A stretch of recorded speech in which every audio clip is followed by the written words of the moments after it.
Olá, está começando mais um programa São Paulo Brasil pela TV Câmara de São Paulo. A tecnologia é uma facilitadora ou uma ameaça à democracia? Ou as duas coisas? Como ela ajuda ou atrapalha a formação de opinião, principalmente em um período pré-eleitoral tão importante como o que vivemos? Para falar um pouquinho sobre essas questões, inclusive sobre o seu livro que trata do assunto, Novo Poder, Democracia e Tecnologia, o nosso convidado de hoje é o mestre em filosofia política, ativista e produtor cultural, Ale Youssef. Tudo bem, Ale? Tudo ótimo, muito obrigado pelo convite, Felipe. É um prazer estar aqui. Prazer é nosso, obrigado pela presença. Ale, você então, como a gente falou aqui, é produtor cultural, ativista, escritor. Como que essas atividades entraram na sua vida? O que chegou primeiro? Quem é Ale Youssef? Conta um pouquinho da sua trajetória pra gente. Bom, a minha trajetória ela é bastante diversa, variada. Eu comecei a minha carreira como estudante de Direito no Mackenzie, presidente de centro acadêmico, muito vinculado com política estudantil. Tive uma militância muito grande nesse universo da política estudantil, que gerou até, inclusive, as primeiras oportunidades profissionais. Uma delas foi ser secretário de juventude, coordenador de juventude da Prefeitura de São Paulo, no governo da Marta, há muito tempo atrás já, onde eu tive a oportunidade de conhecer toda a cultura emergente da cidade, os produtores, os artistas, os ativistas que faziam esse lado underground, de vanguarda de São Paulo, esse lado B, e eu simplesmente me apaixonei por eles, desenvolvendo as políticas públicas, os trabalhos de gestão pública. Eu me apaixonei e eu enfiei na minha cabeça que eu queria participar daquele ambiente tão rico, tão denso, importante, que com certeza, a partir dessas dobras da cidade, desses lados alternativos de São Paulo, você aponta para o futuro da cidade, para a identidade da cidade. E São Paulo é uma cidade absolutamente fascinante, porque é um berço da cultura, um berço da economia criativa, um lugar onde a efervescência cultural pauta a vida das pessoas. E nesse momento, nesse período, por volta ali de 2004, quando terminou o governo da Marta, eu decidi abandonar então a minha carreira pública e insistir numa carreira voltada para a cultura. Então foi nesse momento que eu abri o Estúdio SP. Foi uma casa de shows e artes, um centro cultural bastante interessante e que está completamente relacionado com a história desse bairro que, na verdade, na época nem era um bairro, mas dessa Rua Augusta, e que depois se transformou no Baixo Augusta.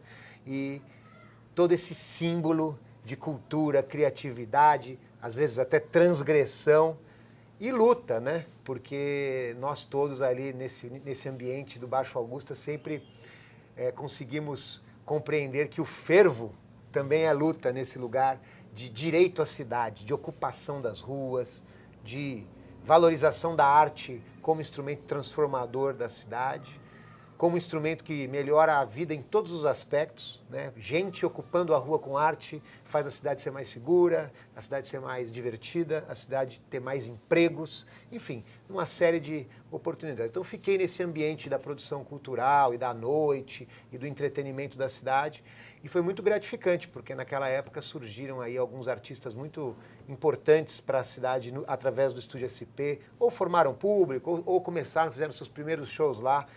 Aí tem Criolo, Emicida, Tulipa Ruiz, Thier, Céu, Vanguard, tantos artistas, toda essa cena, essa geração que é tão importante e impactante, Malu Magalhães, Marcelo Genesi, enfim. E nesse momento de muita efervescência foi quando a gente começou a desenvolver também a nossa disputa pelas ruas, né? A gente tinha ali uma Rua Augusta repleta de estabelecimentos, casas de show, restaurantes, clubes e tal. Uma época muito, muito notória para quem viveu aquela época, muitos pontos importantes de referência cultural, mas ao mesmo tempo a gente tinha o público, as pessoas confinadas nas calçadas e as ruas todas ocupadas por carros, em congestionamentos intermináveis. Foi aí que tivemos a ideia, então, de criar uma série de amigos, produtores culturais, artistas, pessoas que frequentavam o Baixo Augusta, criar uma maneira, um instrumento de disputar a cidade com os carros. Então, nós que somos a favor da cidade colorida, humana, das artes, a gente queria, digamos assim, pegar uma parte da cidade para a gente no sentido figurado, que era disputar o conceito de São Paulo. Que São Paulo não precisava ser aquela cidade cinza para carro, só voltada para os negócios, desenvolvimentista.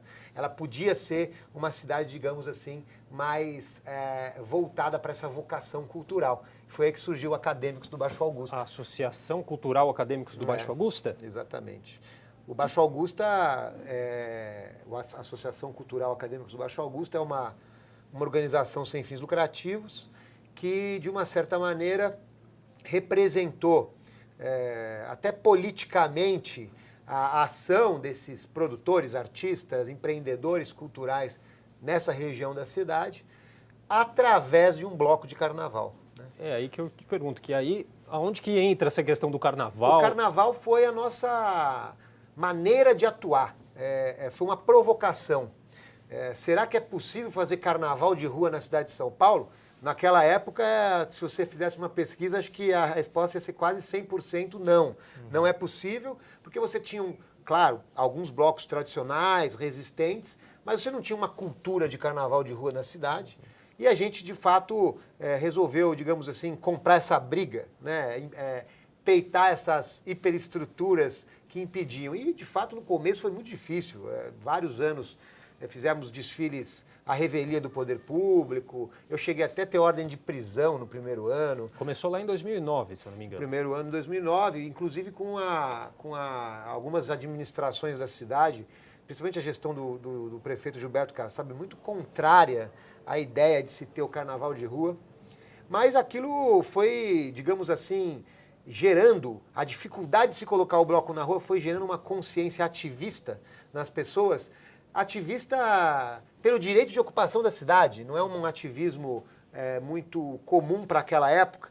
Hoje em dia muito se fala disso, hoje em dia é um assunto muito recorrente e a gente faz muito gosto, tem muito orgulho de fazer parte dessa história.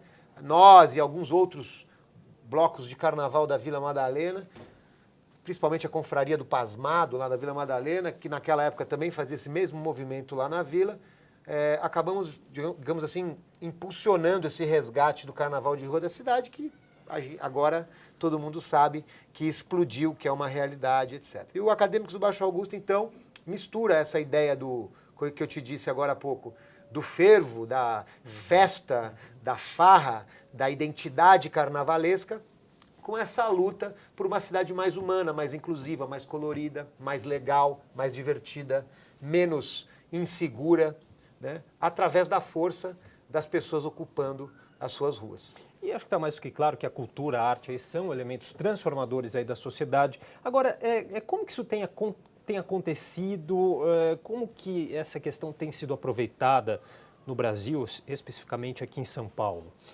Olha, no Brasil eu acho que muito pouco, né? No Brasil a gente está vivendo uma espécie de apagão de políticas públicas culturais e, aliás, de políticas públicas em geral, porque a situação, de fato, de falta de representatividade e de legitimidade desse atual governo causa uma série de transtornos muito sérios. E isso afeta, obviamente, todas as cidades do Brasil.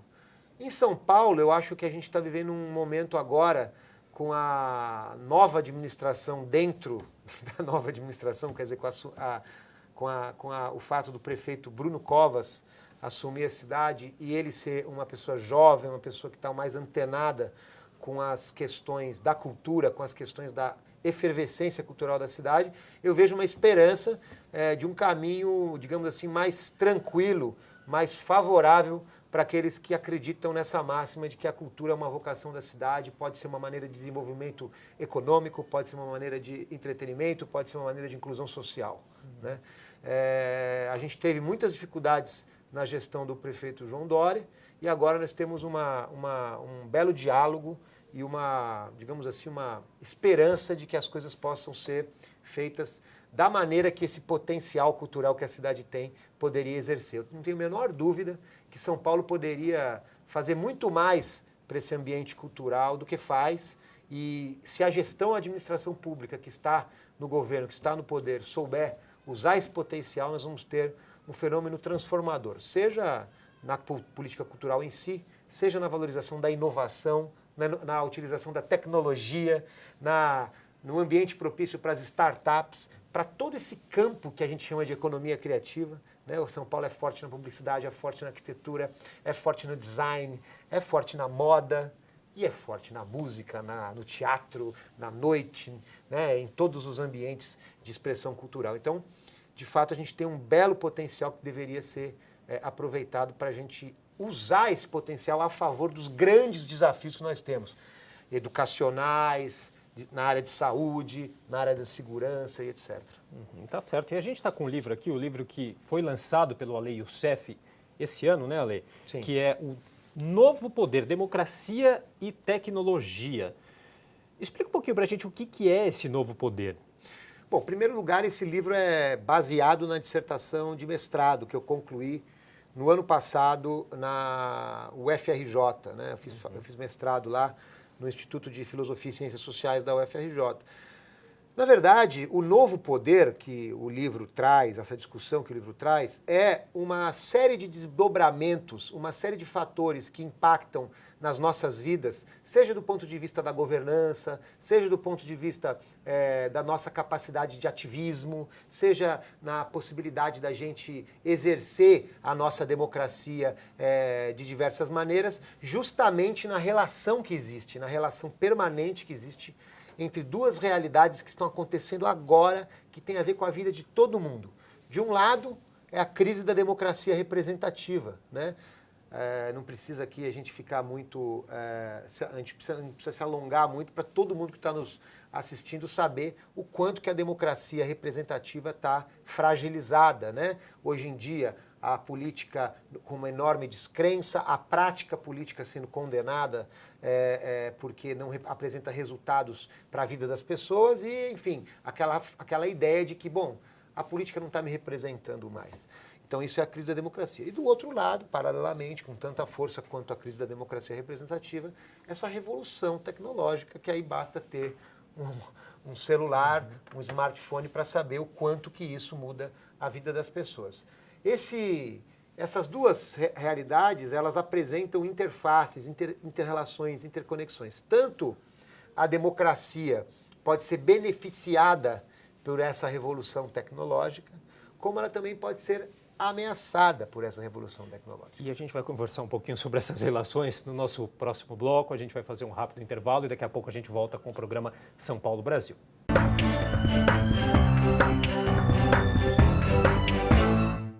Estamos de volta com o programa São Paulo Brasil pela TV Câmara de São Paulo. E o nosso convidado de hoje é o escritor, ativista e produtor cultural Ale Youssef.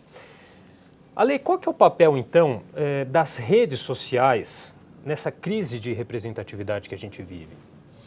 Olha, as redes sociais são um dos elementos que a gente precisa estudar na hora que você analisa essa relação da democracia com a tecnologia, né?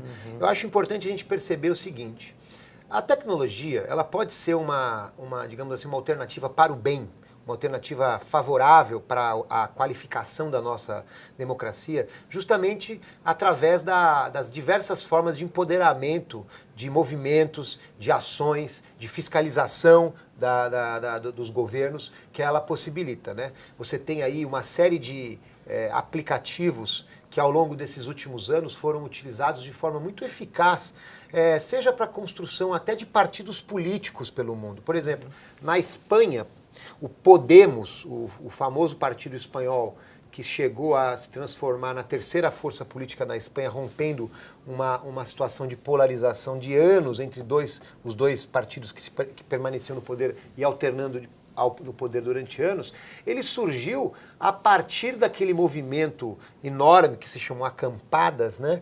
Onde o povo da Espanha, indignado com o desemprego em alta, com a crise econômica, com a falta de perspectiva para a juventude, ocupou as praças da Espanha. Esse movimento 15M, que foi o nome do movimento que fez os acampamentos nas praças, ele se transformou a partir da utilização da tecnologia, de um aplicativo de construção de consensos, num partido político, aliás, em dois, né? Foi feito para todo mundo que foi à rua, foi feita a pergunta: a gente tem que ficar na rua ou a gente tem que se institucionalizar? Não, vamos se institucionalizar para brigar pelo poder. Bom, se a gente brigar pelo poder, a gente vai ser de direita, de centro, de esquerda. Bom, a gente quer ser de esquerda. Aí o outro pessoal, a gente quer ser de direita. Enfim, surgiram partidos ali a partir daquela experiência. Então a tecnologia foi fundamental para isso. Até recentemente o Pablo Iglesias, que é o secretário-geral do partido Podemos lá da Espanha, ele foi acusado de não ter exercido o seu papel como secretário-geral do partido de uma maneira correta. Imediatamente ele convocou a militância toda do partido, através da internet, em 24 horas, através do aplicativo do partido, de votar, para votar se deveria ou não permanecer no cargo, né? É uma coisa que está a anos-luz da nossa realidade política, tá, o tamanho são as blindagens que os partidos aqui no Brasil têm, os donos, os proprietários dos partidos que decidem o que vai acontecer, o que não vai acontecer, com uma pouquíssima, quase nula participação da sua base de filiados, da sua base de militantes, de uma maneira direta, né? Então isso é um dado positivo do uso da tecnologia, assim como todas as formas de ativismo que aconteceram aqui no Brasil. A gente viveu as jornadas de junho de 2013, mas nós tivemos a Primavera Árabe, nós tivemos outros movimentos espalhados pelo mundo de protesto. Por exemplo, o Occupy Wall Street, né, um movimento importantíssimo que foi feito nos Estados Unidos na esteira da crise econômica a partir de 2008, ali, culminando com aqueles grandes acampamentos também em Nova York, Washington, nos Estados Unidos todo. Foi todo ele gerido pelas redes, né? Foi todo ele capilarizado pelas redes, né? Eles jamais conseguiriam ter essa dimensão de força se não tivessem essas novas redes. Mas são várias questões que a gente precisa ponderar. Por exemplo, ao mesmo tempo que isso acontece, a gente fica com uma pulga atrás da orelha. Porque parece que todas essas hashtags mobilizadoras, esses memes que surgiram de protesto, todas essas coisas que acontecem, elas só conseguem se dar, elas só conseguem mobilizar através de redes sociais que são privadas, que são de propriedade de grandes corporações tecnológicas. Então, isso por si só já é uma contradição. Como é que esse ativismo de transformação mundial, de busca por direitos, ele só está conseguindo se proliferar através dessas redes que são de propriedade desses grandes conglomerados tecnológicos, né? Então, você tem uma série de análises que você pode fazer, tanto para o lado positivo, como para o lado negativo. As redes sociais e a revolução tecnológica, elas sendo proprietárias, elas tendo dono, elas geram grandes corporações tecnológicas que, de uma certa maneira, ameaçam o jogo político, o jogo democrático tal qual nós conhecemos. Você pode imaginar, por exemplo, no caso da eleição do presidente dos Estados Unidos, Donald Trump, com todo o escândalo de manipulação de dados nas redes, né? Pela Cambridge Analytica, aquela empresa que foi denunciada disso. Você pode também pensar sobre as fake news, que se espalham de uma maneira completamente desordenada, causando uma série de distúrbios na ordem democrática. Você pode entender que, além disso tudo, que é o uso meio distorcido dessas redes, você também tem essas grandes corporações que podem até ser analisadas ou vistas como uma espécie de nova oligarquia, né? Diferente daquelas oligarquias tradicionais, porque elas atuam de uma maneira assim até à margem, à parte do que a gente entende como a política estabelecida, a geopolítica estabelecida, os limites de Estado. Você tem grandes empresas soltando drones para gerar conectividade, para aumentar o número da sua base de usuários. São balões que também fazem isso. Você tem empresas que desafiam de uma maneira muito contundente a ordem pré-estabelecida. Recentemente apenas você teve um enquadramento, por exemplo, do Mark Zuckerberg, do Facebook, seja pela União Europeia, seja pelo Congresso americano, dizendo, escuta, o que está acontecendo? Como é que foi essa vinda de dados? Os usuários permitiram que esses dados fossem usados, e você vê que, de repente, uma coisa que é positiva, que todo mundo usa, que tem todos os fatores positivos, afinal de contas, se não tivessem, ninguém ia usar, está sendo, de uma certa maneira, está gerando, de uma certa maneira, uma série de outros usos que são usos prejudiciais do que diz respeito à vida em sociedade, à liberdade de escolha democrática, etc. Então, são todas questões que precisam ser colocadas na mesa na hora que a gente analisa isso. Agora, é bom que essas revelações aconteçam, que nem nesse caso que a gente citou, da Cambridge Analytica. A União Europeia aí aprovou uma legislação que obrigou as empresas aí a ter o consentimento do usuário para ter acesso aos dados pessoais, né? Essas novas regras aí, esses modelos, devem ser adotados em outros países, inclusive aqui no Brasil, claro. Funcionaria? Eu acho que quando você fala em utilização de dados e redes sociais, você tem que esquecer os limites tradicionais de fronteiras, porque elas operam de uma maneira internacional. Você não tem que passar por nenhuma alfândega para falar com alguém que está usando o Facebook lá na China, ou nos Estados Unidos, ou no Japão. Elas operam de outra forma. Então, toda forma da gente universalizar determinadas regras é bem-vinda. Os dados estão sendo usados para todo tipo de coisas. Seja para interesse comercial, para você comprar um produto, seja para você, digamos assim, se encantar por determinado país ou por determinada cultura, seja para falar como você deve votar.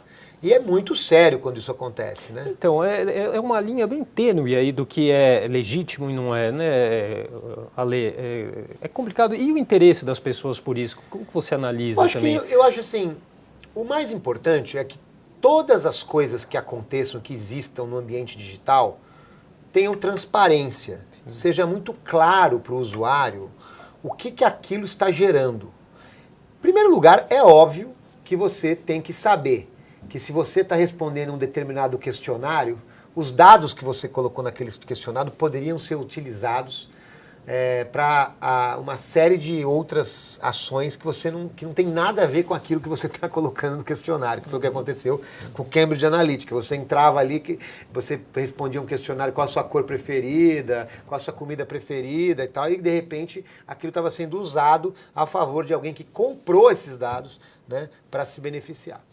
Mas você tem uma série de argumentos que podem considerar e observar o lado positivo da utilização de dados. Por exemplo, sim, uma dupla de professores de Harvard muito interessante, muito importante, o Stephen Goldschmidt e a Susan Crawford, são dois professores da Faculdade de Direito de Harvard, escreveram um livro chamado The Responsive City. Já que a gente está na Câmara dos Vereadores da cidade de São Paulo, é interessante registrar isso até como uma dica aí para quem formula política pública. Esses dois pesquisadores, eles fizeram uma listagem de todas as cidades responsivas, a tradução livre, né? Não tem essa palavra em português, mas cidade responsiva, ou seja, a cidade que responde ou que se relaciona diretamente, imediatamente com a sua cidadania, com o seu povo, com as pessoas que moram nessa cidade, através da internet, através da utilização da tecnologia, especialmente da utilização de dados. Mas quais dados? Os dados dos governos abertos, os dados que facilitam a cidadania, a sociedade a se apropriarem das questões públicas para gerarem startups, para gerarem aplicativos que melhoram a gestão pública. Então, você tem uma série de exemplos. Boston foi uma cidade pioneira, você tem Chicago sendo uma cidade importante nessa linha, Nova York e assim por diante. Então, é muito interessante a gente entender que a tecnologia pode ajudar na gestão pública. Vamos supor, a Secretaria de Prefeituras Regionais, Secretaria Municipal de Prefeituras Regionais que cuida da zeladoria. Se ela tivesse uma um aplicativo que pudesse ser utilizado por toda a sociedade para apontar onde tem buraco, onde o fio, a árvore cresceu e pegou na fiação, onde o cruzamento da rua tal com a rua tal não está funcionando, com links com o departamento de trânsito, com companhia de engenharia de tráfego, enfim, tudo isso poderia ser muito benéfico. Ao mesmo tempo, se a cidade pudesse, por exemplo, abrir os dados do transporte público, pode ter certeza que em pouquíssimos meses, todos os jovens que estão vinculados com essa revolução tecnológica, todas as startups gerariam para uso da sociedade uma série de aplicativos que falariam qual que é a pontualidade dos ônibus, a pontualidade dos metrôs, como é que você pega as conexões mais fáceis, etc. Você não precisaria ficar esperando a cidade gerar um aplicativo para isso. Você usaria a força da sociedade envolvida na inovação e na tecnologia em benefício da cidade. São vários pontos de vista. A tecnologia está aí, de maneira geral benéfica, aí como vai ser usada para o bem ou para o mal, já não é a tecnologia pura e simplesmente a culpada, né? Não é a tecnologia pura e simplesmente a culpada, mas a gente tem que tomar muito cuidado com um conceito, um preceito, isso tem muito no meu livro, muito forte da nossa democracia, do Estado Democrático de Direito, que é a soberania. Eu acho que esse crescimento exacerbado dessas gigantes tecnológicas sem nenhum controle, sem nenhuma regulamentação, ele pode gerar de fato um tipo de oligarquia que não está nem aí para como é feita as regras do país, não está nem aí para como é feita o ambiente democrático, simplesmente vai impondo vontades. E aí, cara, se você fizer uma analogia muito simples de fazer, que é, por um lado, o sistema político vai ficando cada vez mais corroído e mais sem credibilidade. Por outro lado, as gigantes tecnológicas oferecem cada vez mais facilidades através da tecnologia. Vai chegar uma hora que as pessoas vão preferir usar aqui, vou resolver meu problema e tal, e não esquecer o que acontece do ponto de vista da política, do ponto de vista da democracia, da construção do ambiente democrático. São conceitos extremamente importantes também, claro. Bom, a gente vai fazer mais um rápido intervalo então, daqui a pouco nós voltamos com o programa São Paulo Brasil.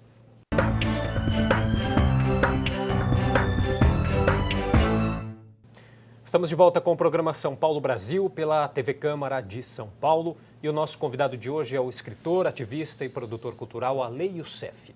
Ale, qual que é a sua expectativa sobre o uso da tecnologia, das redes sociais nas eleições agora de 2018? Há como evitar essa disseminação, o poder aí das fake news, das notícias falsas? Olha, eu acho que a eleição ela vai se dar majoritariamente, do ponto de vista decisivo, em duas plataformas. O WhatsApp, nós já percebemos isso na greve dos caminhoneiros, a força do WhatsApp. E o WhatsApp tem uma particularidade muito impressionante, que ele dissemina informação através de pequenos grupos, né? Os grupos de WhatsApp, como todo mundo sabe, tem um limite, né, de número de usuários.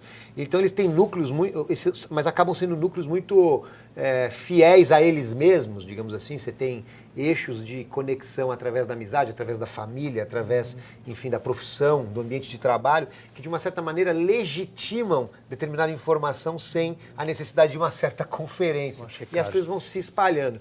E a outra rede que vai ter muito impacto, eu acredito vai ser o Instagram. O Instagram, ele de uma certa maneira, ele está se sobrepondo nesse momento de crise do Facebook,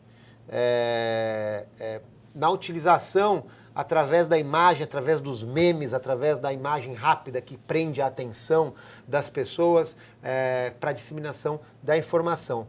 Agora, é curioso, porque o Instagram e o WhatsApp são do Facebook, né? Então, assim, na verdade, por mais que você tenha essa crise do Facebook, a gigante é tão gigante que ela, antes de qualquer problema ou qualquer crise, ela já adquiriu essas duas plataformas, e essas plataformas acabam sendo fundamentais hoje em dia na corrida eleitoral. Sobre fake news, realmente é um desafio gigante, porque se você tem uma rede que não é pública, ou seja, você não tem uma plataforma onde todas as pessoas podem acessar e olhar o diálogo que está acontecendo no WhatsApp, você dificulta demais a possibilidade de controle dessas fake news. Então, Eu acho que a fake news ela só vai conseguir ser combatida na plenitude se a sociedade tiver o discernimento de que qualquer informação precisa ser checada. Qualquer informação precisa ser checada. Existem várias organizações que também fazem a checagem de dados, que são muito importantes para a nossa democracia. E a gente pode também, basta uma busca simples em qualquer serviço de search na internet para entender o que é fake news ou não.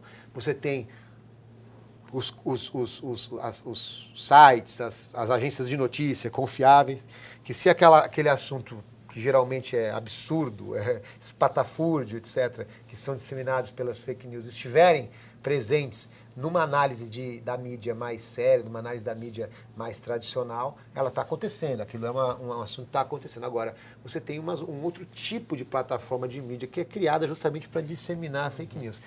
Se aquela notícia está só naquele lugar, significa que é fake news, significa que aquilo lá foi criado para enganar você. Acho que é muito importante a gente ter essa consciência de que isso pode fazer muita diferença para a nossa vida. Nós temos aí exemplos pelo mundo que mostram que a fake news misturado com a utilização de dados de uma maneira agressiva pode gerar vitórias eleitorais. Aconteceu com o Brexit na Inglaterra. Hoje você vê uma grande parte da sociedade inglesa questionando o resultado daquele plebiscito, que foi absolutamente contaminado por essa forma distorcida de utilização das redes. E você teve a vitória do Trump, né? Uma vitória que usou aquele sistema eleitoral muito estranho que os Estados Unidos têm, que é um sistema por colégio eleitoral, e que gerou essa coisa meio maluca, né? Ele teve 3 milhões de votos a menos, votos absolutos, que a Hillary, mas ele venceu nos colégios eleitorais chaves estratégicos, onde ele fez a campanha cirúrgica dele através dessas fake news e desses dados, né? Então, é muito interessante a gente usar esses exemplos. Se a gente fizer uma outra analogia com a França, por exemplo, recentemente, a Marine Le Pen, uma candidata de ultradireita, né, que era contra a imigração, contra os direitos civis, contra as liberdades individuais, ela chegou ao segundo turno. Mas, por lá termos um sistema parecido com o brasileiro, que é um sistema de voto absoluto, ela perdeu para o candidato Macron, que é o atual presidente, que, na verdade, foi beneficiado por um levante da sociedade contrário a todos aqueles absurdos ou aquele fascismo, digamos assim, que a candidata Marine Le Pen representava ali. E qualquer analogia com a realidade do Brasil pode ser bem-vinda agora. E eu acho que vai acabar acontecendo isso. Oxalá aconteça isso. Agora, Lê, o que é o programa Candidate-se, né, do qual você faz parte? Inclusive, como que você trabalha essa questão política? Você é candidato a algum cargo? Não sou, não. Mas já foi, né? Pretende voltar a ser? Cara, futuro, eu acho que tem uma etapa na minha vida, já que a gente falou da minha trajetória, que foi quando eu iniciei minhas atividades com a mídia, né? Eu trabalhei na Globo News, apresentando o programa Navegador, que era um programa sobre inovação. Aliás, daí que veio o meu interesse em escrever sobre democracia e tecnologia. Trabalhei no programa Esquenta, muitos anos na TV Globo, e me apaixonei também por esse lado da comunicação. Então, antes de qualquer tipo de desejo de candidatura, etc., acho que também tenho o desejo de utilizar uma certa facilidade, as redes sociais que eu tenho e também a facilidade de comunicação para disseminar boas ideias para qualificar e renovar a política brasileira. O Candidate-se foi uma iniciativa que foi feita o ano passado para estimular figuras que eu considerava notórias, importantes, que poderiam fazer toda a diferença no cenário público a se candidatar. Eu entrevistei várias figuras e sempre com essa provocação. Candidate-se seria muito bom. Por exemplo, eu entrevistei o Flávio Canto, pessoa que eu acho uma figura incrível, que tem um programa social maravilhoso relacionado ao judô. Eu achava que ele tinha que se candidatar. Entrevistei o Ronaldo Lemos, que foi meu colega de Globo News, uma pessoa, um dos maiores especialistas em tecnologia e sociedade do Brasil. Eu achava que ele devia se candidatar. A Ilona Zabo, uma especialista em segurança pública, o Celso Ataíde, a pessoa que fundou a Frente Favela Brasil, a CUFA. Então eram figuras que eu achava sensacionais de se candidatarem. Só que, infelizmente, a política é tão blindada, tão difícil, que apesar de eles terem muito espírito público, poucos acabam se aventurando na tentativa. Então, esse era o Candidates.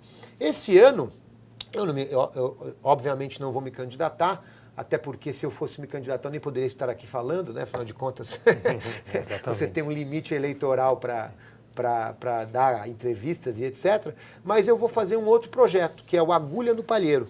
Vai ser a terceira eleição que eu desenvolvo, que é identificar candidatas e candidatos que estão se candidatando pela primeira vez, que nunca tiveram mandato e que têm propostas factíveis e sérias para os cargos que elas estão pleiteando. Porque o que mais acontece isso no caso para o legislativo, né? O que mais acontece é candidato a legislativo falando que vai resolver todos os problemas do país como se fosse o presidente, ou como se fosse o governador, né? Então, a nossa ideia é peneirar, ir atrás dessa galera que está aí tentando bravamente entrar na arena, entrar na política institucional nesse momento tão complicado. Eu acho que todos nós temos o dever de se preocupar demais com a eleição para o legislativo. A gente fica muito preocupado com o presidente, com o governador e esquece como que é feita a construção das câmaras legislativas. A gente precisa romper com o que está acontecendo em todos os legislativos, né, brasileiros, que é uma espécie de condomínio, né? São condomínios onde você tem várias bancadas que moram nesse condomínio e essas bancadas são imutáveis e os interesses públicos praticamente não passam, não florescem, não prosperam. Então, a gente precisa romper. Essa ideia de condomínio é do professor Marcos Nobre, o nosso grande filósofo da Unicamp, que gera uma grande reflexão, uma necessidade de um desafio enorme para a sociedade romper com essas bancadas de interesse que estão engessando o país. E como é que chama esse projeto mesmo que você falou? Agulha no Palheiro. É tão difícil encontrar um bom candidato como é difícil encontrar uma agulha no palheiro. Então, é um dos caminhos aí que você acredita para furar aí essa blindagem aí que você mesmo citou. É a mesma consciência que a gente tem que ter na hora que a gente analisa uma fake news, sabe? Você recebeu uma notícia ali estapafúrdia, absurda, a iniciativa de checar é irmã da iniciativa de você procurar um candidato que seja decente, honesto, que tenha um passado sério, que não esteja aí há 400 anos acumulando um mandato atrás do outro e não fazendo quase nada para a sociedade.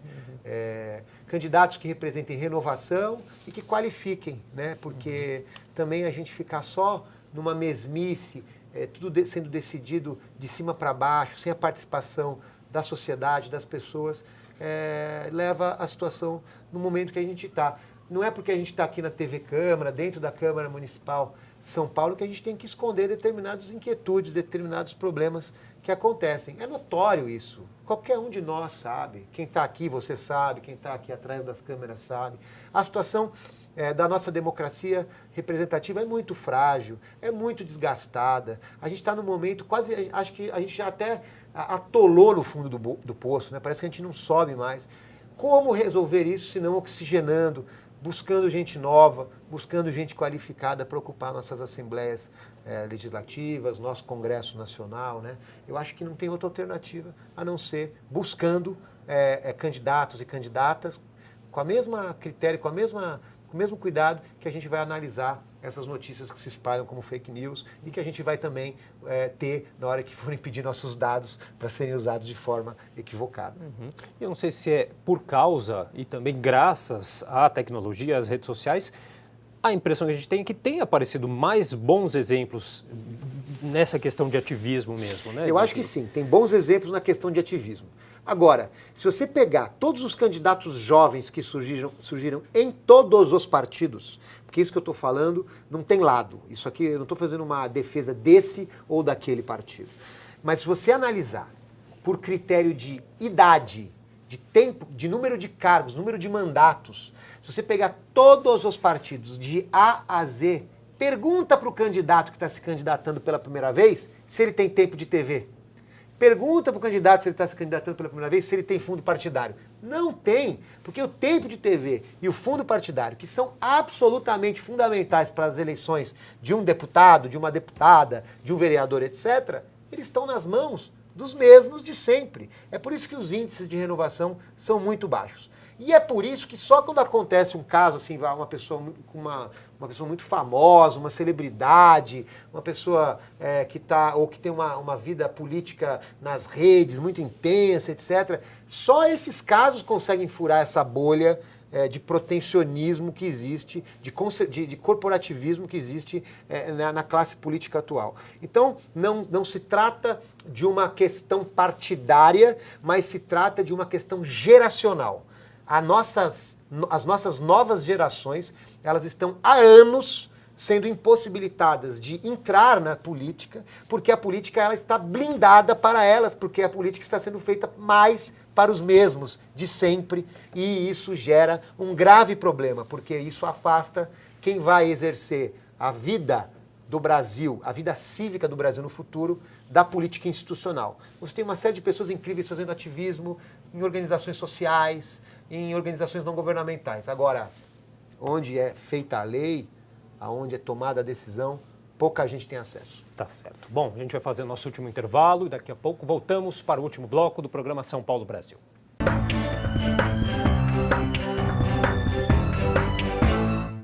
Estamos de volta com o programa São Paulo Brasil pela TV Câmara de São Paulo.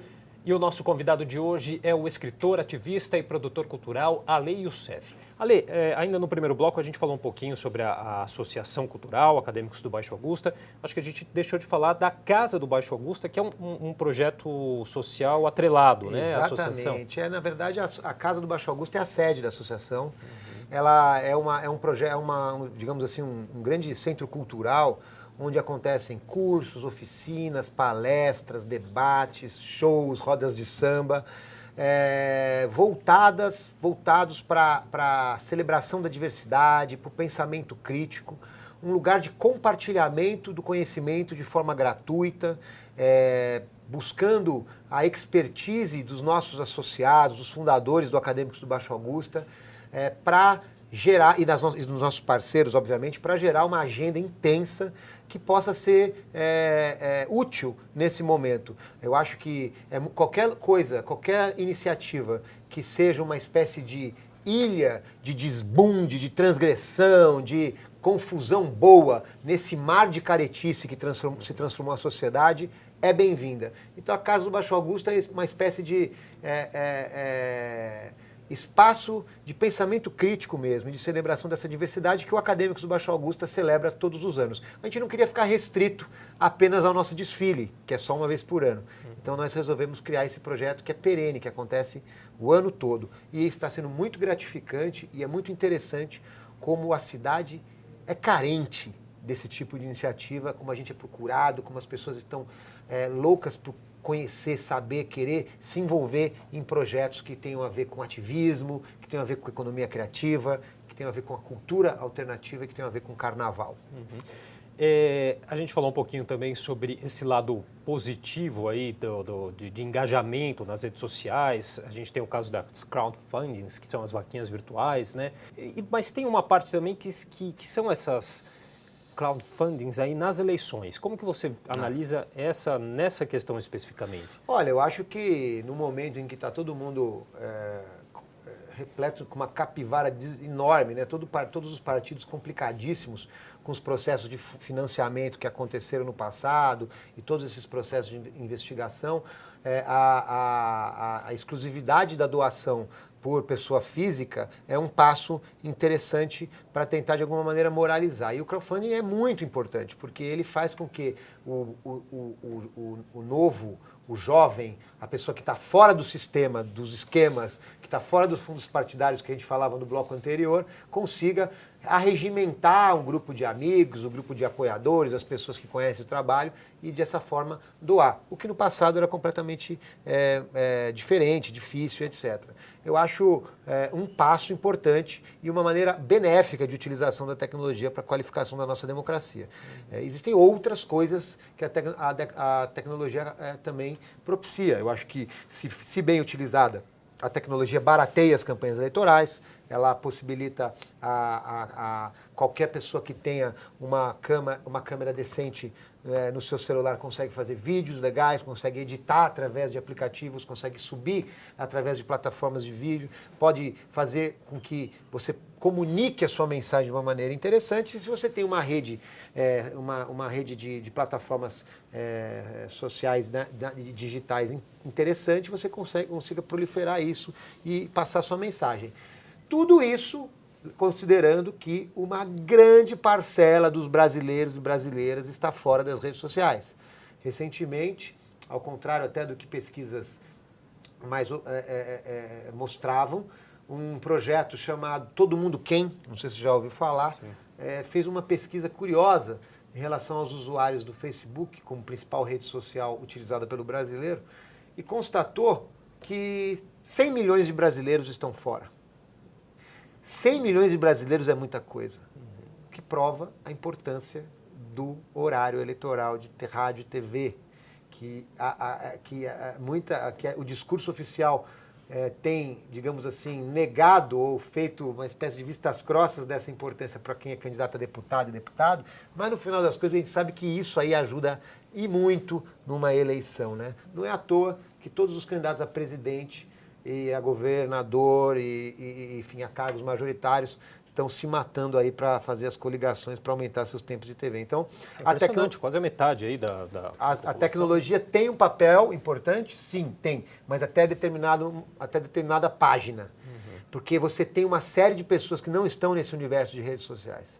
E você simplificar ou apenas, digamos assim, focar uma campanha eleitoral apenas nisso pode ser perigoso. A campanha ou as campanhas, para serem bem-sucedidas, elas têm que estar nas redes, mas elas têm que estar nas ruas também. Então elas têm que ter gente, elas têm que ter maneira de aglutinação e apoio.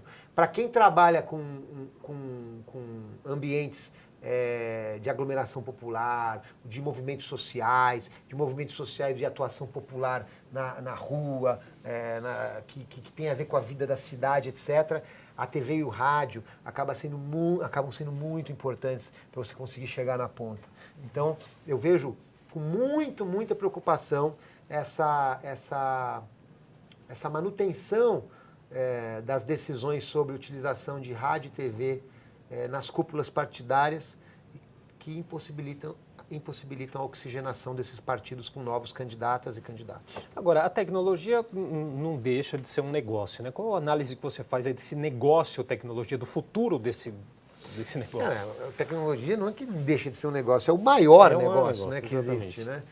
O valor das empresas de tecnologia supera qualquer valor de grandes empresas da era industrial, né? Uma coisa muito impressionante. E, de fato, eu acho que como negócio ela está estabelecida e você tem aí que mais é que apoiar as startups, o empreendedorismo da economia criativa, o empreendedorismo da tecnologia. Você tem nos Estados Unidos lá o Vale do Silício, que todo mundo conhece como exemplo, mas agora em Londres você tem a London Tech, um projeto maravilhoso que a prefeitura fez utilizando a antiga instalação para a imprensa dos Jogos Olímpicos de Londres. Aquilo lá virou uma grande incubadora de startups e etc., para que a sociedade, os jovens empreendedores pudessem utilizar e usufruir de infraestrutura para gerar projetos tecnológicos, para gerar suas pequenas empresas.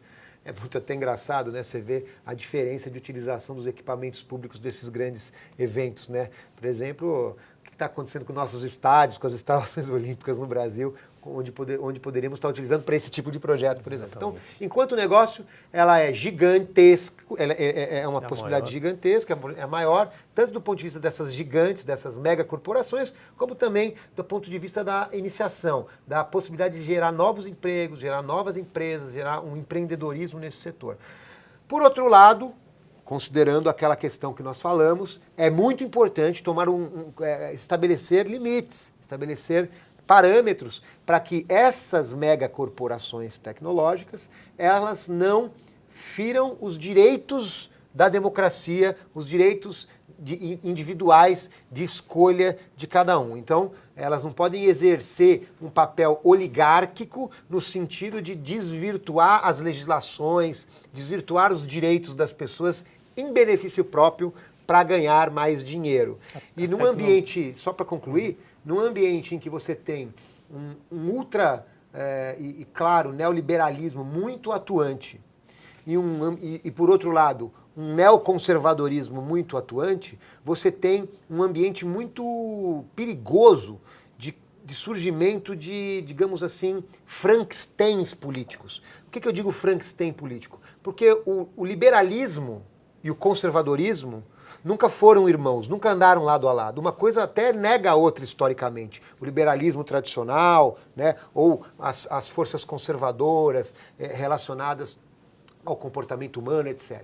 E o que está acontecendo hoje em dia é esse neoliberalismo se aproximando desse neoconservadorismo, criando essas figuras quase que bizarras do ponto de vista político, figuras que são capazes de ser a favor do livre mercado e condenar a exposição de arte, porque fere algum tipo de conceito ou costume, como se a arte pudesse ser condenável nesse lugar, um conservadorismo que está ameaçando a sociedade nesse lugar. Então, quando você tem um Frankenstein desse tipo sendo gerido e sendo gestado por essa aproximação maluca entre essas duas realidades fortes, neoliberalismo e neoconservadorismo, o ambiente digital, a fake news, acaba sendo um ambiente propício para eles se proliferarem, confundindo a cabeça das pessoas, trazendo desinformação ao invés de informação e fazendo com que o jogo eleitoral fique contaminado por essas práticas que nós discutimos anteriormente. Por isso, é muito importante que a gente tenha a consciência de até onde a tecnologia é benéfica e quando ela se torna ameaça para a democracia. Ale, então para finalizar, é possível a gente ser, com tudo isso que você colocou aqui, ser otimista nesse mundo hiperconectado? Olha, eu acho possível ser otimista desde que a gente tome determinados cuidados e compreenda movimentos importantes que estão acontecendo em torno do crescimento dessas grandes potências tecnológicas e como elas estão sendo aplicadas ao ambiente da nossa democracia e da nossa democracia representativa. Eu acho que a gente está numa época em que as séries de distopia, né, aquela tipo Black Mirror e todas essas outras, Handmaid's Tale, a distopia está em voga. As pessoas, pela primeira vez no mundo, o Bauman já falou no seu último livro, que pela primeira vez no mundo o pai não tem certeza que se seu filho vai viver num mundo melhor do que ele viveu. E, antigamente era muito comum a pessoa, o que você deseja? Eu quero que meu filho viva num mundo melhor do que eu vivi. E hoje em dia não, hoje em dia as pessoas têm quase certeza que os nossos filhos vão viver num mundo pior do que nós vivemos diante dessa confusão que a gente está assistindo. E talvez a hiperconectividade possa trazer o lado benéfico, desde que a gente tome os cuidados necessários, né? Eu acho que é muito importante a mensagem de que mega interesses de mega corporações tecnológicas podem causar democracias distópicas, parecidas com essas que a gente vê nas séries da TV, da Netflix, da HBO e etc. Tá certo. Bom, queria agradecer a participação. A gente recebeu hoje o Ale Youssef, que é escritor, mestre em filosofia política, ativista, produtor cultural. Ale, muito obrigado pela participação. Obrigado a vocês pelo convite, estou à disposição. E o programa São Paulo Brasil de hoje vai ficando por aqui. Obrigado a você que nos acompanhou até agora e até a próxima.